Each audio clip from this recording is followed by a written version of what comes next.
pinagnakawan sa kasinaksak hanggang mapatay ang isang truck driver sa Herona, Tarlac.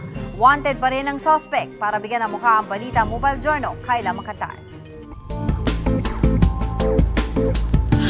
Imbis na abono, patay na driver ang nakita sa loob ng isang delivery truck sa Tarlac.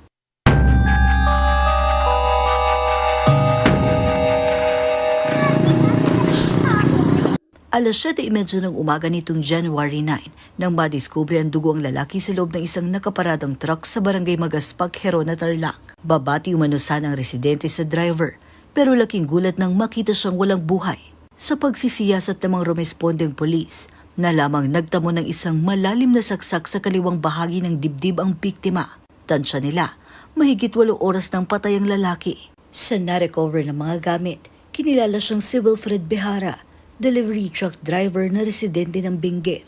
Dito po talaga yung paradaan ng mga truck na bumibili at nagkakarga ng mga abono. Then yung driver po kasi natin, siya po yung bumibili tapos inaakyat dyan sa Benguet po. Kaya yung mga tao po dun sa barangay, kilala po talaga yung victim natin. Sa tulong ng mga testigo, may person of interest na ngayong binabantayan ng Herona Police. Pero dahil tinutugis pa, hindi mo na sila nagbigay ng pagkakakilanlan. Victim po natin, may dala-dala po kasing pera. Ibibili niya ng abono. Search natin doon sa mga gamit. Mawawala po yung pera. Nasa 60,000 ma'am yung hawak niya.